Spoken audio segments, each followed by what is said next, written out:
This week's episode is brought to you by Luisa Jewelry. If you're like me and you're going to go ahead and get some of your holiday shopping done early this year, I want you to make sure you are checking out this beautiful, sustainable jewelry brand. So Ana Luisa is a jewelry brand with a simple but clear-cut idea that high-quality jewelry just should not cost the planet. We know now more than ever that our choices matter. So if you guys are wanting to focus on a sustainable gift that is also unique and beautiful, Ana Luisa is your go-to. So they have trusted partners and they use recycled materials whenever it's possible. They're 100% carbon and water neutral from cradle to grave. And what I love so much about them is that they are fair with their pricing. Not only is this a sustainable jewelry brand, it's not just fast fashion where you don't know where it's coming from, but it's great for the environment, and they have affordable jewelry starting at just $39. Also, if you go to their site every other week or so, you will always find something new. They have new jewelry collections that are released every single Friday, and I want to make sure you guys are getting at least 10% off of your products.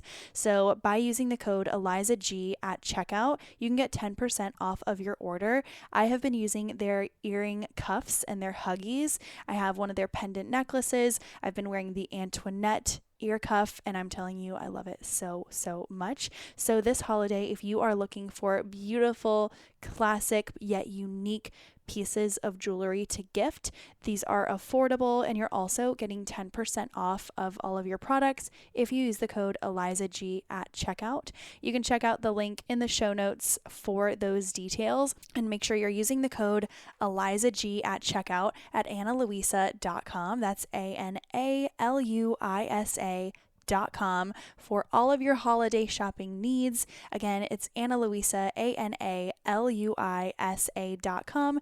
Use the code ElizaG at checkout for 10% off of your orders. Thank you so much, Ana Luisa, for sponsoring today's episode. Welcome to the Hotter Than Health podcast, a plant-dominant podcast and resource for those looking to expand and elevate their health. Every Thursday, you can expect provocative and engaging topics, entertaining interviews, and some of the biggest names in health and wellness. Be prepared for tangible tips and takeaways, and to fully understand what it means to live an optimized and energized life. The reality is that if you're always following something, that's disordered eating, because what it means is you're not trusting your intuition. Hello. Welcome back to the Hotter Than Health podcast. So excited to have you here with me today.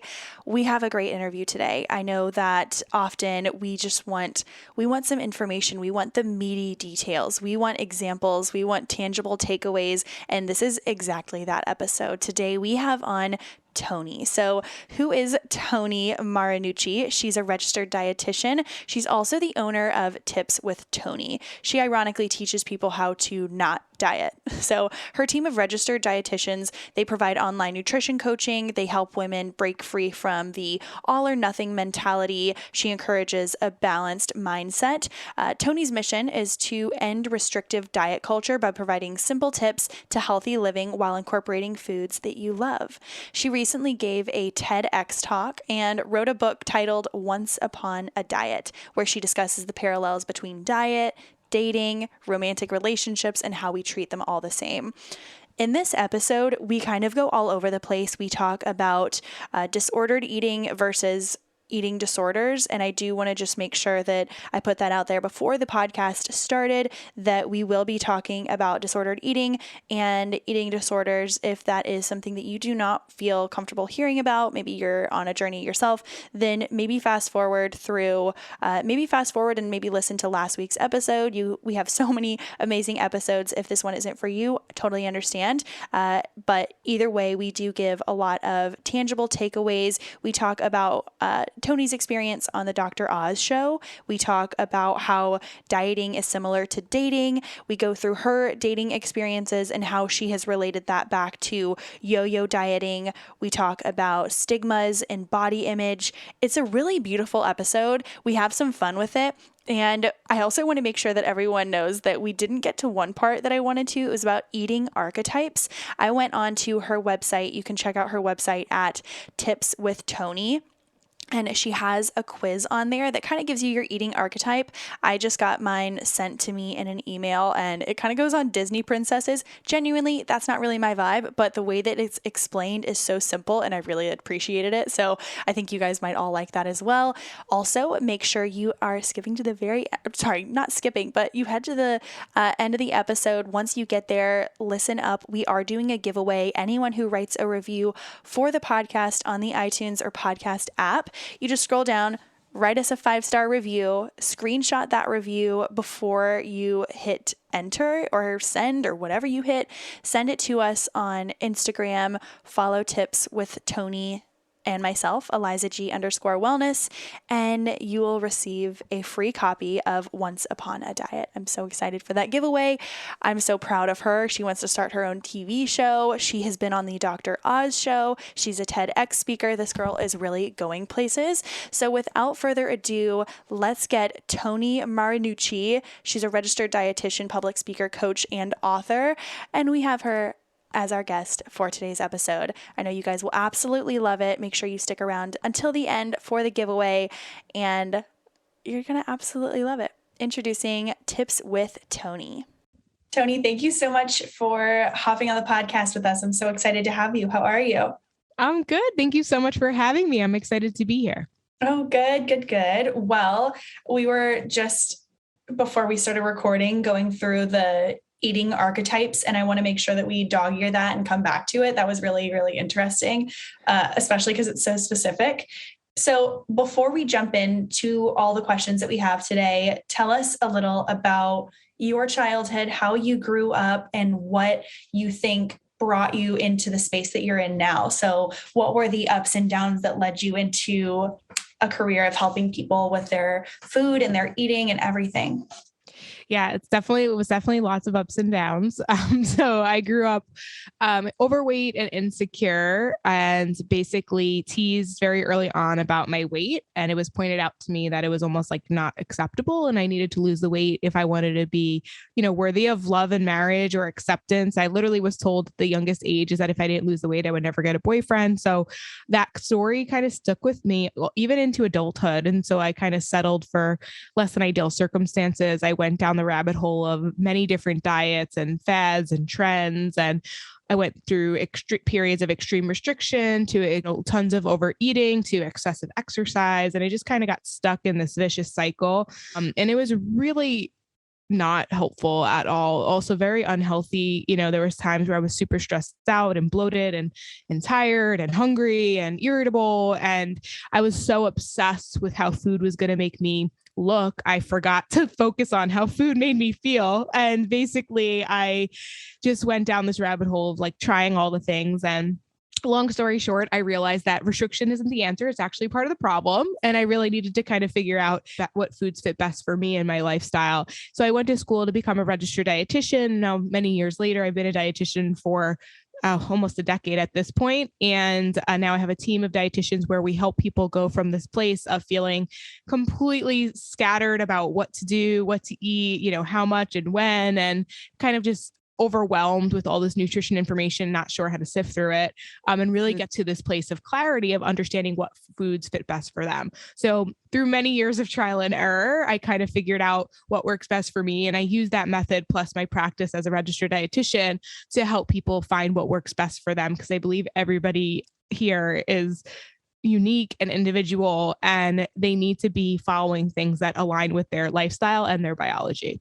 I find it so interesting how in the past 5 to 10 years, 5-ish years, that more and more people are becoming so reliant on things that are in their control so that they avoid having to understand intuition, having to understand how they actually feel when they feel full or what environments they're consuming food in. So, for example, I can maybe think of a handful of clients that I've ever had in my whole life that have said that they have never tracked macros or calories or anything like that. And I think that so often people latch on to counting macros, and I'm not villainizing it, but it is a trend that they become so obsessed with hitting a certain number that they numb out what they're actually feeling. So that could mean that they're starving by the end of the day. It could mean that they have body dysmorphia when they are taking these quizzes saying like, are you active? And then you're like, well, I'm active, but I'm not that active, but you probably are, and you need more. And it's just so many little things. Talk about what your experience with tracking macros was like. Can you walk us through a day in the life of when you were tracking macros? Like, what was that like for you? And what is it like now? Yeah, that's a great question. So I agree with you in the sense that it's quite trendy. And also, to back up a bit, I'm not sure if maybe somebody new who's like listening to this podcast maybe has never listened before. I'm not sure how far in depth you've gone before, but whenever I've mentioned like macros on my stories on Instagram, I usually get at least one message that asks me what's a macro. Like, I think sometimes too, we forget that because it's trendy, everybody knows what that means. Basically, so just to simplify for the listeners, macronutrients are your carbs, protein, and fat. And they're the things that you need to consume in large quantities. And your needs for each of them are going to differentiate based off of your individual wants and needs. With that said, our bodies are extremely intuitive. Once you finally like calm the noise and stop depending outside of yourself to figure out what that is, your bodies will naturally probably tell you with some guidance from a nutrition professional to really find balance within that. So you don't actually have to count, how many carbs you're eating every day, how much protein you're eating every day, how much fat you're eating every day. But a lot of people will turn to that as a means for control. And then also, I'm not going to lie, in our program, we have a 6-month of food freedom coaching program that if someone wants to explore it, it's not the first thing that we'll do, but we will more use it as like an educational tool, but they're being tightly monitored by a registered dietitian who's assessing and tracking and making sure that they're using the macro tracking as a tool, not as the thing or as the diet, which I think a lot of people kind of get caught up in. But with that said, it's not a forever thing. I mean, some people love it, but it's rare. I think some people try to love it because they feel like they don't know what to do with outside of it. I think it's good to also understand what a certain amount of food looks like. So, just to gauge what it is so that you can become more intuitive on what that really looks like. Yeah. If you're feeling guilty about X, Y, Z, but really you can have so much more of that and it won't, I love it for that reason. I'm glad you brought that up. I love it for that reason because a lot of people think that, they're potentially overeating, but it's the fact that they're under eating, which ends up leading to overeating. So once they track, they realize that they actually have so much more room to eat more nutrient dense foods and just foods in general. So I like it for an educational tool and purpose. Now I'll share my unique story and I actually write about it in my book. At one point, and I'm being fully transparent, I don't hold anything back, especially being in a place where people look up to me. I want them to know that I'm human as well. So being a registered dietitian, I'm not sure if you feel this way, Eliza, but I feel this pressure I felt, changing language, I felt this pressure to have to quote unquote look the part. And I've always been in a bigger body. So even when I did change my eating habits and I did lose some weight and, things, were moving in the, on the weight loss sort of side of direction, it almost felt like it was never enough because I was comparing myself to what the epitome of what society viewed as quote unquote, like perfect or what a dietitian should look like. So I also had a ton of knowledge. I had been a dietitian at that point for like 5 years. I know how, so why not? Right. Excuse me. So I thought I was going on this journey to just see, how much fat loss can I achieve in the sense of, with healthy parameters. And it started out super innocent and actually, it was like going great. My workouts were improving. My aesthetics were changing. I had more energy. Everything was going really well. But then I took a turn. I started chasing the number on the scale, which even though I know how damaging that can be, I still got caught up in it. And I kept trying to lose, like, I'm sure you've heard this before, like the last 5 pounds and then the last 5 pounds and then the last 5 pounds. And I kept moving the needle because I was like, I didn't think I could get to my goal weight. Then I got there. I was like, let me see if I can do 5 more. And let me see if I can do 5 more. And then I talk about this in the book, but I actually ended up getting sick because I was stressed to the max. I was under eating my macros. I was tracking every it became obsessive and I fell back. And this is where you can heal, but you're still always healing. You can't, I had a history from my childhood of disordered eating habits. Right. And yeah, I healed it, but then I went back into this like lifestyle that I got so wrapped up in that I fell back, and it happens. It completely happens. So fortunately, when I got sick, I was so upset. I was disappointed because I couldn't work out like I used to work out. I had to remove the calorie deficit so my gut could heal. Like there were so many things that I had to change in order to get through that. And at that moment I hated it. But looking back now, hindsight's 2020, I am so freaking glad that happened. So glad, because my gut is healed, my energy's back, and yeah, I'm back to not that super lean weight that I was at, but I feel good. I feel confident. And I actually really love that experience that happened, because now I realize I actually don't need to track every macro. Like if I do, I'll, I can change the aesthetics of my body, but it was so much effort that I had to put in for so little return that I'm better off. I can now trust my body, trust my hunger. I had to like relearn all those processes because you always are learning them. And it's such a more freeing place to be now. And it like pushes, you find that you're on this journey and you're starting to see progress and you see these little changes and it becomes a little bit addicting. And then you think, okay, well, what if I just amp it up a little bit? What if I just amp that up a little bit? And then we forget what our baseline really is because we're changing it so frequently, because that obsession, it's not like it's this steady progression, a few months here, a few months here, a few months here. We want it a little faster. The more progress we get, the faster we want to see it, I feel. So we end up pushing these boundaries. Can you talk about, often people won't realize if they are beginning to undereat, if they're beginning to have some dysbiosis in their gut, if they're starting to lack energy, maybe they're feeling it in their hormones, maybe they're not getting their period, maybe it isn't even a matter of like low body fat percentage, but maybe it's just too much inflammation and stress. Can you talk about some of the specifics that you were feeling maybe at your lowest point? Like when did you start to realize that things were taking a shift for the worse?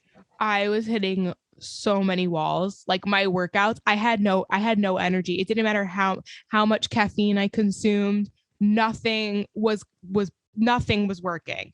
And then when I would get that jolt of caffeine after and this is what was so obviously unhealthy. Like I was having like a venti Starbucks and pre-workout, and that was the only thing that could get me started. And then I couldn't, literally, my body could not go any further. Like I was hitting wall after wall after wall. I was getting dizzy spells. It was bad. It was really, really bad. And it really did take me to have to be like, literally like the doctor to be like, you cannot work out anymore. Your body needs rest right now. Your body is stressed out. Yeah. Like you need to just chill.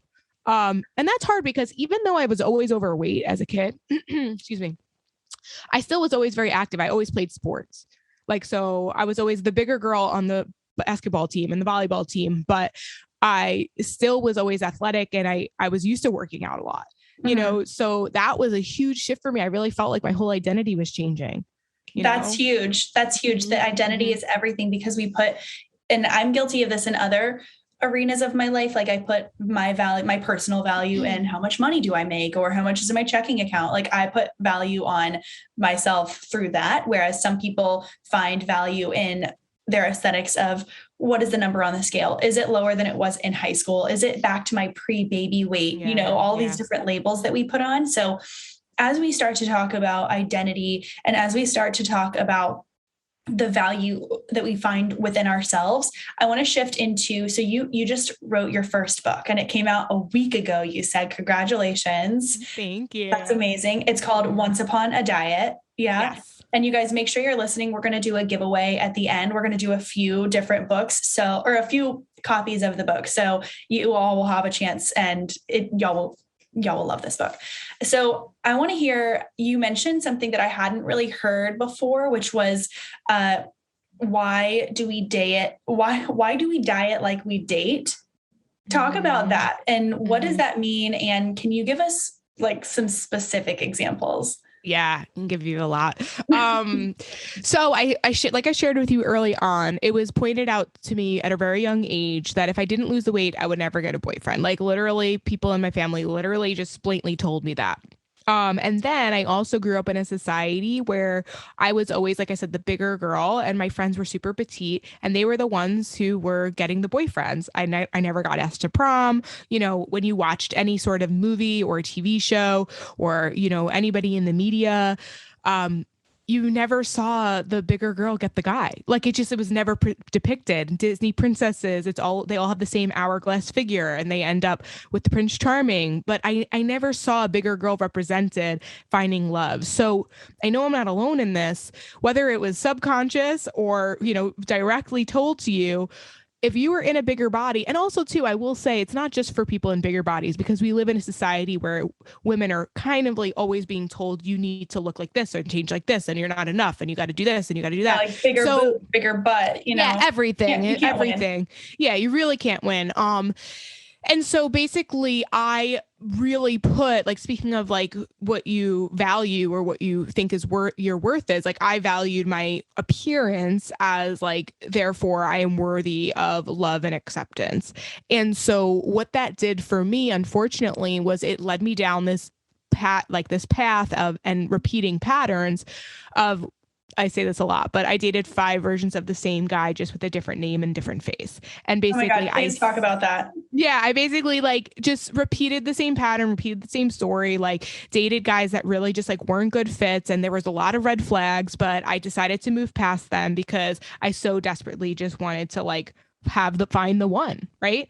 And basically, when women, before they start working with us in our 6 months of food freedom program, they jump from diet to diet, hoping each one is quote unquote the one. They basically go around like Cinderella's stepsisters, trying to jam their feet into something that clearly doesn't work for them. Right. And so we do that. We do that with dieting, and we do that with dating. We so desperately want to lose the weight that we almost don't care how we do it to get there. And we so desperately just want to like finally be done dating and just like be in a relationship, that we settle for people that really aren't good fits for us. And so that's just like the beginning, is how we diet like we date, is we often don't even know what we're looking for. And we kind of are just kind of going through the motions and then just kind of get swept up in it. We're blind. We're blind to the entire process. We just think that as soon as we hit X or a number on the scale, or find that diet, or it gives us what we think that we really want, then we'll be happy. But then we realize, oh, there's maintenance. Oh, there's how did I get here? Like, if you don't know how you got here, it's like it's as though you are studying for a test and you cheat on the entire test, but then there's like an oral exam and you can't cheat on that. It's like, what do? You have no idea. Everything is right. If you just cheat on the whole way and you ignore the entire process, then how are you supposed to maintain that information? Mm-hmm. Yeah. So one of the questions I actually have people ask themselves before they go on a date or before they even start a diet is to ask themselves, will this last past the honeymoon phase? Because we know that things are always easy in the beginning. Like, it's easy, it's exciting, you're motivated, right? So especially good. Like, everything is fun. Everything is good. Everything's fun. There's nothing real. There's nothing serious yet.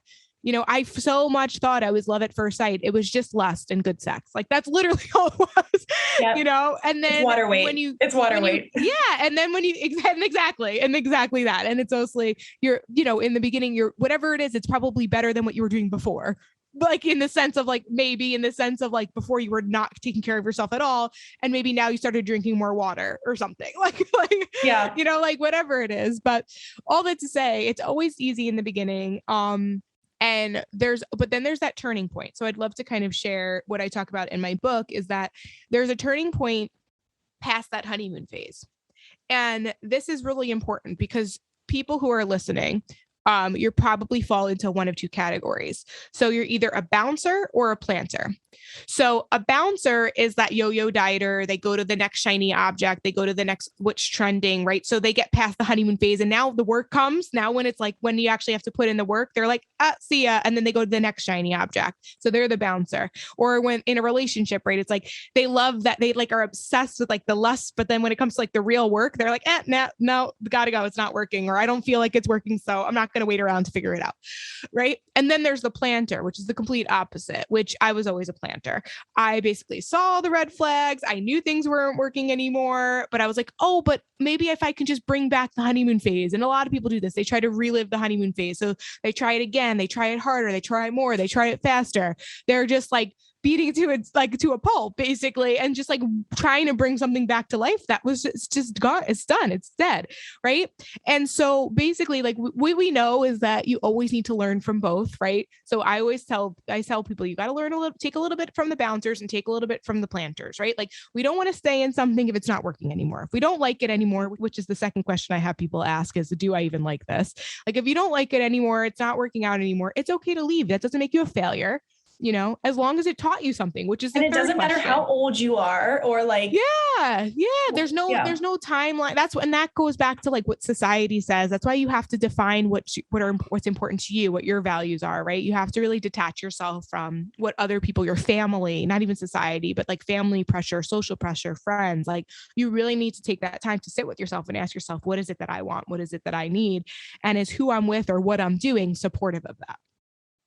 I love that. So basically we need to take a little bit from the bouncers, a little bit from the planters. Like, it's not going to be rainbows and butterflies all the time. At the same time, it's not supposed to suck all the time either. So totally. And I think that there's strike that balance. And there's the fine line between, you notice the red flags and you ignore them, or you notice the red flags, you're aware of them, you work on it. And if it's still red flaggy, then you get out, Right. Like if you have to be able to communicate and say, like, because sometimes red flags can come up from like past experiences or past trauma or like, things that actually have nothing to do with that person or that thing, but the feeling reminds you of it. Yeah. And so at the end of the day, whether it's in your nutrition plan or your relationship, if you have good communication with your body or good communication with that partner, chances are you can work through it. That means that it's flexible enough that there's probably, it's worth continuing to keep trying. Right. Totally. But a good example, I actually just shared this on another podcast I was on yesterday, was like there was a few relationships, most of them actually before my current one, where I would just say what I thought the other person wanted to hear. Yes. Can you please go on that? Yeah. Like basically I was so worried about, their reaction, their response. I never said what I truly felt because I didn't want to rock the boat. I didn't want to, make him upset or better yet. I want a real example. I want to hear what was a fight you had? Because I'm telling you, like being able to put myself or anyone in their situation, what was an argument that you had that was a red flag and you tried to, you said something that you thought he wanted to hear or your partner wanted to hear. And what would you say actually now? I'm going to tell you like in the beginning stages and then more towards the end. Cause this is where it was like straight from the beginning. Like I just always thought you were supposed to say things like, oh yeah, you're the one for me forever. Like, like I would just kind of feel like I'm supposed to reassure them that I'm confident we're going to get married one day. Like, but it was so early on and it was just like, I was kind of just saying it because that's what I thought, he wanted to hear. As if like, because if I didn't say that, I was afraid that meant that he would like want to break up with me or that like we're wasting our time. So I like always wanted to like reassure like, oh yeah, no, I'm in this for the long game. And then like, if you really want to go down a rabbit hole, I mean, I was cheated on in my past 3 relationships multiple times. And I decided I kept thinking, because then when I found out and then they would deny it. And then when they talked about it, they basically made me feel, or they can't make me feel. I felt. I know we always have to like try and I'm like, I felt like when they knew I was going to leave, like I was debating on like, okay, well, we obviously can't do this. Like, I can't trust you. Then they would get all upset about like, no, but you don't understand. Like, I really do care about you as a one-time thing, blah, blah, blah. And so then I would think about like, oh, well, there would be a hurt. They would be upset. But they just hurt me. Why do their hurt and feelings matter more than mine? Yes. Right. And that's when I honestly, like, and I talk about this in my book as well. There's a chapter on it, like where I was sitting in therapy and like it all started coming together. It just like came to the surface and I was just like, oh my God, this entire time I've been trying to prove my 12-year-old version of myself that I'm worthy. Like I keep living this life in this pattern and it's like, so you're not even about them. It's literally about me. And my therapist was super helpful in reminding me to just continuously, like, if I would get caught up in like, how are they going to feel? She would be like, no. How are you going to feel? Quick interruption to tell you all about one of my absolute favorite, most trusted brands, and that is Organifi. If you follow me on Instagram or if you have listened to the podcast before, you know that I love this brand. People ask all the time what type of protein I use, what type of probiotic, what type of supplements I'm using, and I can almost always guarantee you that it is Organifi. So Organifi is a superfood and supplement company that is focused on high quality ingredients, and they also are fully backed by glyphosate free products, and that is something that I don't see anywhere else on the market. So glyphosate is a carcinogenic chemical that can be found in Roundup, and it's led to different types of cancers, and it is highly inflammatory to our system. Organifi actually adds another process to their testing to make sure that there aren't any traces of glyphosate in their products. So I am all about that. We have no clue how many different types of chemicals are harming us that are in our supplements. So you want to make sure that you're actually using a trusted brand. Some of the products that I absolutely adore and use daily is the Organifi green juice. It has so many potent antioxidants. I also love their vanilla complete protein. And if we're being honest, I still use their probiotics. I use them all the time. I travel with them. Even just last night, my boyfriend asked when we were getting more of them. And I genuinely believe that we're giving some to the dog too. We just like to make sure that everyone in the house is staying super healthy, especially as seasons are changing. People are moving around. We're traveling. We're eating differently. Maybe our sleep patterns are disrupted. So it's more important now than ever to make sure that our system is supported, our immunity, our serotonin, and we're not losing out on any of our liveliness, right? So I want to make sure you guys are getting set up with the highest quality products out there on the market. Make sure you check out Organifi, Organifi, and you can use the code Eliza, or you can use the code HTH at checkout for 20% off. Again, that is code HTH at checkout for 20% off of your order. And once you get there, make sure you're checking out the green juice, you're checking out the complete protein and the probiotics. Not only is this great for you, but it's a great gift for the holidays. Again, that's Organifi, Organifi. Use the code HTH at checkout for 20% off of your order. You can also check on the link in the show notes or on my social media. All right, let's get back to today's episode. Like, cause I honestly, that's even a pattern. Like even in my childhood, not outside of romantic relationships, I was just like always, because it took the focus off of me, to be honest. I'm the same way. I just like, that I would, even when I would talk about stories, it would be like about my family. It was never about me. I never talked about me. Mm-hmm. It was a defense mechanism because inside I was hurting. Totally. Or you feel like when you get that attention, are you going to be able to deliver? Are you going to be able to like bring the value that people need? And then you realize, well, do I even like what I'm saying? Do I even like what I'm doing? Or am I just trying to fill out this perception? Right. Yeah. And I think that honestly, I work with a lot of moms. I work with a lot of dads. I work with a lot of women who are within childbearing years, quote unquote, or like, late 20s to early 40s. And they have just this image. They always say, hey, I just want to look and feel the way I did back when I was dating in my early 20s and things like that. I'm like, that's a whole different version of you, Yes. So let's change the hobbies. Let's change the morning routines and those types of things, because I think that just adding kale is not going to cut it a lot of the times. And I appreciate you going into that. And I think that sometimes we need to hear about different facets of our life, such as dating or other people's lives, in order to really understand the all-encompassing, wellness aspect, right? Yeah. They're usually very much attached. And like, obviously, like I spoke about dieting and dating, because as a dietitian, that's my expertise when it comes to, what diets are and all that. But dating is not my expertise. I'm very honest about that. It's just more of a personal experience. But there's parallels in everything with this. Yeah. Like the way we do one thing is the way we do everything.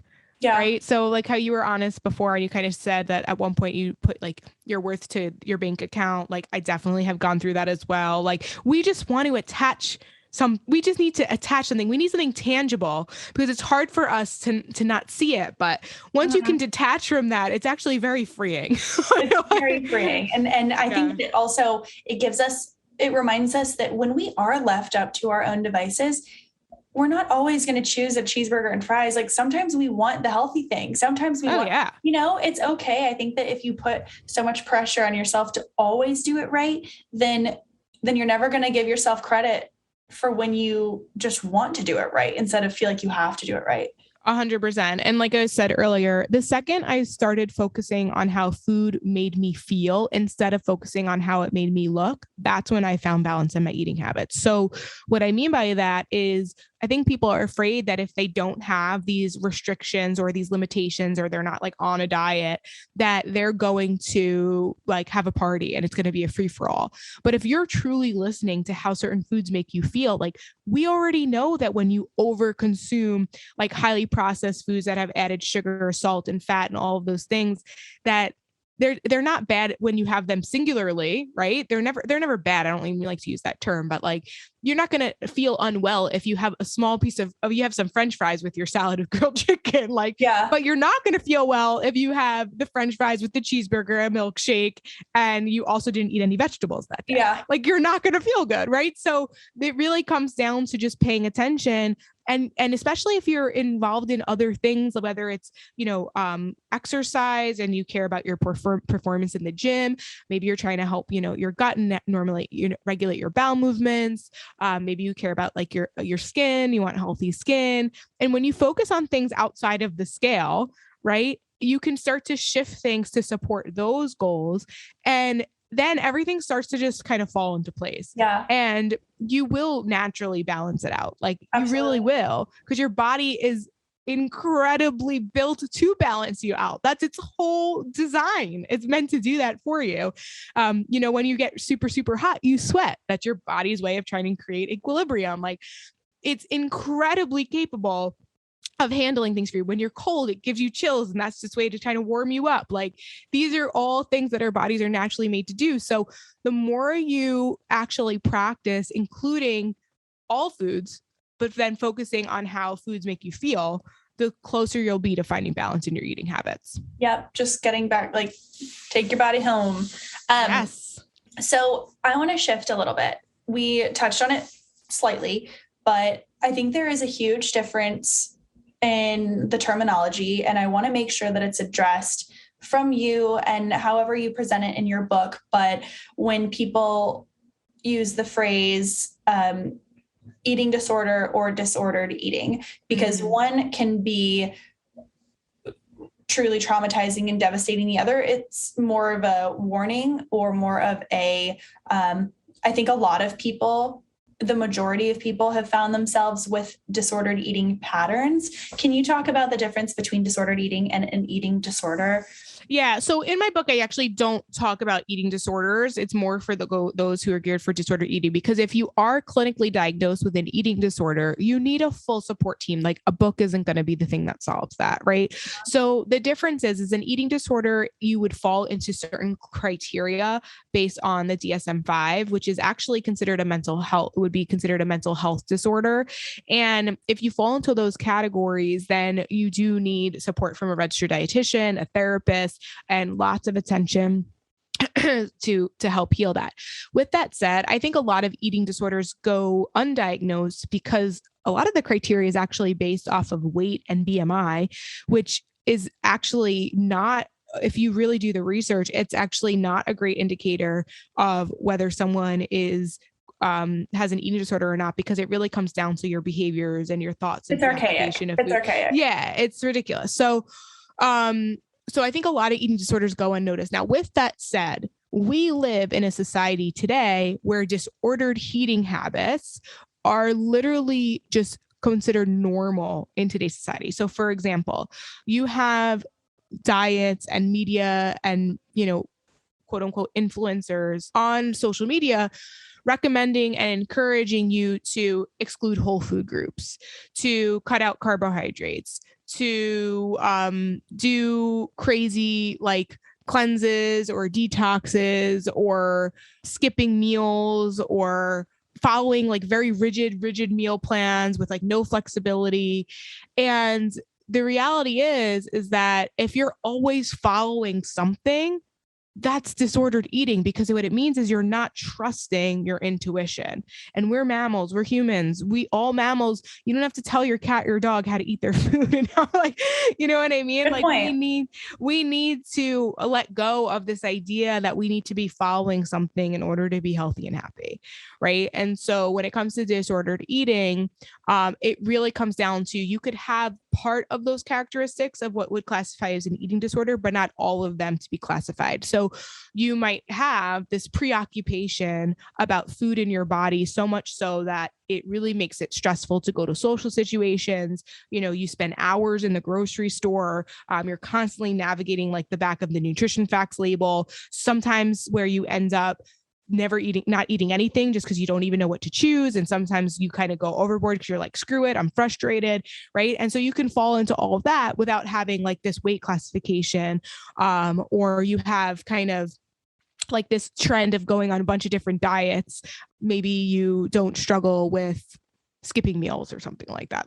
So that's where there's a lot of gray area around it. I would just say that if you ever struggle with any of those things I just shared, there's room for healing. There's room for healing your relationship with food, and there's room for healing your body image.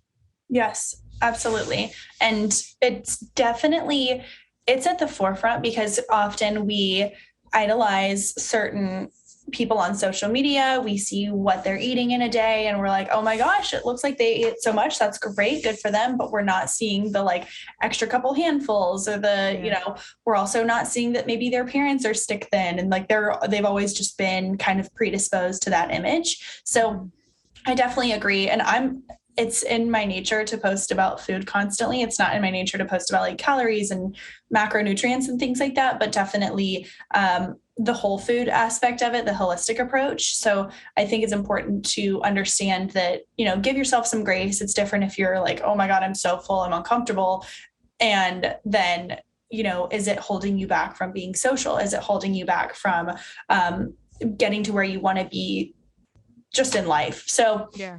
Thank you for clarifying all of that. I think that that's really important.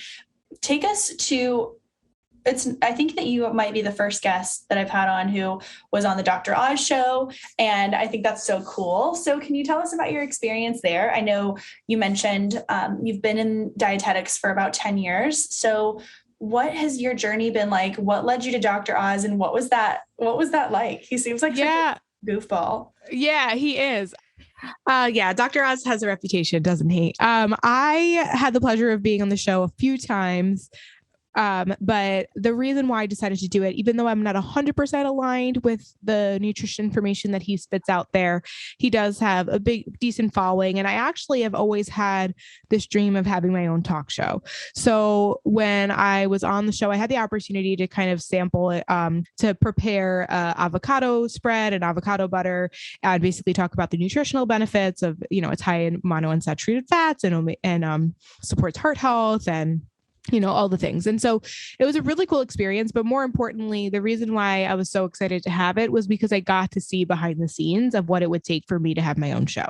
So if anything, I just lit a fire under my butt to work harder. And it's actually why I created my blog. So my business is called Tips with Tony. And it was a blog before it was a business that I actually started in my junior year of college as a dietetics major. So it has been around for a really long time. And the reason why I created it was because I wanted to be a reliable resource that people could go to when looking to learn how to sift through all this overwhelm of nutrition information.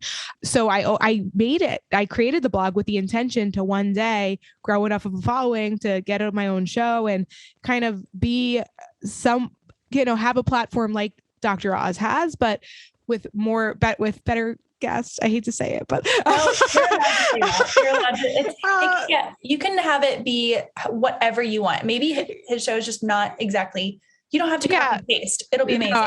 So I honestly want to take a little bit from everyone. I'm obsessed with Oprah. I'm obsessed with Ellen. I'm like, it's like, I want to take a little bit from each of the shows, but obviously like have my own show and then bring on guest experts that I know that are truly the experts in their field. Having my podcast, the Tips of 20 podcast, I have had the pleasure of interviewing many people throughout the years, and it's been such a pleasure connecting with people.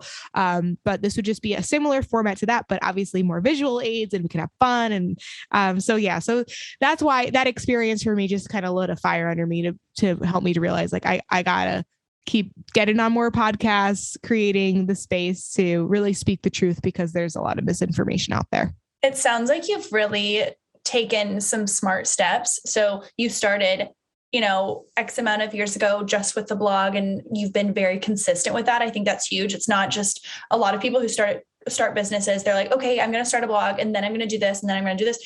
And while they begin adopting other parts of their business plan, whether it be a podcast or one-on-one clients, whatever, they start to drop the ball on the others. Whereas I think you have to kind of be able to master one, so that it's either almost on auto, or you're just so efficient at it and consistent, you have a system down, and then you can adopt the other one while juggling both balls. So that's so huge. I'm so excited for you. And I mean, if you want it, you can have it. That's great. Yeah. I mean, also the way things are shifting is that I think honestly, like I'm going to work. It's ironically, I started on YouTube and I haven't really touched my YouTube channel in years, but everything like automatically uploads like my podcast and stuff, but I haven't been like actively trying to grow my YouTube channel, but I've been doing things like Instagram and podcasting and all those other things in blogs on my website and whatever. But all that to say, I think it's the time. I think the time is now. I have a team of dietitians now. They're the ones doing the one-to-one coaching. I'm just overseeing the process. The book is out. The book is done. I have the space. I just moved. Like, where are you living now? I'm still in New York, but I'm in a 3-bedroom apartment, whereas before I was in a 1-bedroom. So I basically, I honestly, for me, it's like an investment in the sense of like, it's the space, because it's hard to create when you don't have the space. So I wanted a separate room to be just the office. And then me and my boyfriend, I have a stepdaughter. So basically we wanted her to have her own room. But yeah. So anyways, all that to say, the time it's coming. It's coming. It's Girl, definitely coming. I can't wait. As soon as that happens, you just have my show on YouTube instead of on, a big network TV show, which most people are going that way anyway. Exactly. And I was just about to say, it's hard. Not a lot of people are watching live TV. I know so many people just stream YouTube on their TVs, Yeah, exactly. So you're doing it all right. That's so exciting. Well, I'm so excited for you. Now let's do I think we should do a giveaway with your book. Yeah. Yeah. I would love that. Okay. I'd absolutely love that.